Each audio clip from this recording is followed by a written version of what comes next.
Hello everyone, welcome back to my channel. আর আজকে হচ্ছে নীল ষষ্ঠী, আর এটা আমার ফার্স্ট নীল ষষ্ঠী ছিল। তো সেই জন্য আমি খুবই এক্সাইটেড ছিলাম পুজো করবার জন্যে। আর সেই জন্য সকালবেলা ঘুম থেকে উঠে বাসি যা যা কাজ ছিল সব কিছু সেরে একদম চান টান করে রেডি হয়ে গেছিলাম। আর যেহেতু আমি ঘরেই পুজোটা করব, বাইরে যাব না, মানে মন্দিরে যাব না, তো সেই জন্যই নর্মালি বাড়ির পুজো যেরকম হয় সেরকমই করব বলে একটা নর্মালি রেডি হয়েছিলাম। আর রেডি হওয়ার আগে আমার যা যা কাজ ছিল আর কি, মানে বিছানা গোছানো, তারপরে ছেলেকে ওঠানো টোঠানো, যা যা কাজ ছিল সেগুলো আমি একটু তাড়াতাড়ি করছিলাম, বিকজ আমার ইচ্ছা ছিল যে আমার সাথে সাথে আমি আমার ছেলেকেও আজকে আমার সাথে পুজোতে নিয়ে বসবো। তো সেই জন্যে একটু তাড়াতাড়ি করে কাজগুলো শেষ করছিলাম, যেহেতু ও উঠে গেছে। আর তারপরে আলতা পরতে আমি ভুলে গেছিলাম, তো সেই জন্যে আলতাটাও চটজলদি পরে নিয়েছিলাম। আর তারপরে এখানে মাম্মি আমাকে সব ফল টলগুলো গুছিয়ে দিয়েছিল, বাট ফলগুলো কেটেছিলাম আমি, আর এদিকে মাম্মি হচ্ছে শিব ঠাকুর পুজো করছিলো। আর আমাদের দুটো শিব ঠাকুর রয়েছে, একটা হচ্ছে কি দোতলায় থাকে, যেটা মাম্মি সবসময় পুজো করে, আর যেটা একতলাতে রয়েছে সেটা আমরা সবাই পুজো করি। আর তারপরে আমার ছেলেকে চান টান করিয়ে আমি মাম্মির রুমে দিয়ে দিয়েছিলাম, কারণ মাম্মি যে আরতি করে বা সকালে পুজো করে, মানে দু টাইম, সকাল বিকেল দু টাইম যে আরতিটা করে, সেটা আমার ছেলে খুব ভক্তি ভরে দেখে। আর তার সাথে কি, মানে মাম্মির সাথে ও কীর্তনও করে আর কি। এই আরতির টাইমে ও যেখানে যে কাজই থাকুক না কেন, ও সেটা ছেড়ে একদম দৌড়ে মাম্মির কাছে চলে আসে। মানে ওর আরতি দেখাটা ওর যে কী একটা মানে নেশা বলে বোঝাতে পারবো না। তো সেই জন্যে আমি ওকে মাম্মির কাছে বসিয়ে দিয়েছিলাম, আর বসিয়ে তারপরে আমিও রেডি হয়ে গেছিলাম। ভাবলাম যে নাইটি পরবো, তো সেই জন্যে নাইটিটা ছেড়ে একটা শাড়ি পরে নিলাম, নতুন শাড়িটা আমার। তো নতুন শাড়িটা পরে একটু হালকা টাইপসের, মানে হালকার ওপরে একটু রেডি সেডি হয়ে গেছিলাম।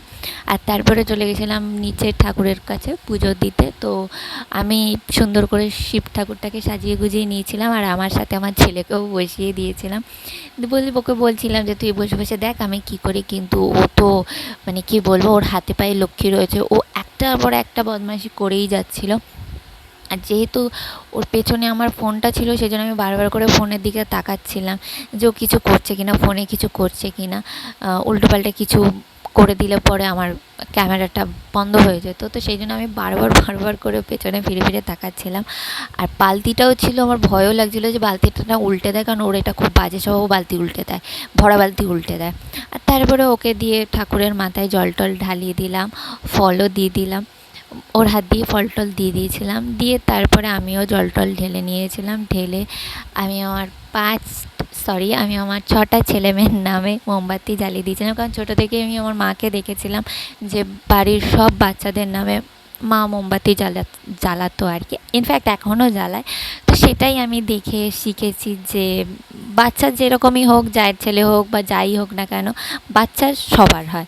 তো সেই জন্যে আফটার অল ও বাড়ির বাচ্চা, আমারও বাচ্চা, তো সেই জন্য আমি আমার ছেলের সাথে সাথে আমি আদার্স আমাদের বাড়ির যে ছেলেমেয়ে রয়েছে আমি তাদের নামেও সুন্দর করে মোমবাতি জ্বালিয়ে দিয়েছিলাম। আর ঠাকুরের কাছে প্রে করলাম যেন ওরা সবাই ভালো থাকুক, সুস্থ থাকুক, অনেক বড় হোক, আর তার সাথে সাথে যেন আমার ছেলেটাও ভালো সুস্থভাবে বড় হয়ে যায়।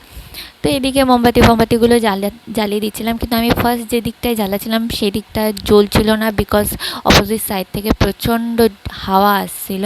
তো সেই জন্যে আমি ওগুলোকে তুলে আবার অন্য দিকে জ্বালিয়েছিলাম। তো সেখানে সুন্দরভাবে একদম মানে ফার্স্ট থেকে লাস্ট পর্যন্ত সুন্দরভাবে জ্বলেছিল। তো তারপরে পুজো টুজো হয়ে যাওয়ার পরে ম্যাডামকে নিয়ে চলে গেছিলাম স্কুলে, কারণ ম্যাডামের ওই দিনকারের ছুটি ছিল না, এক্সাম চলছিল। তো সেই জন্য ওকে নিয়ে আমি চলে গেছিলাম স্কুলে, আর আমার বাইরেও একটু দরকার ছিল।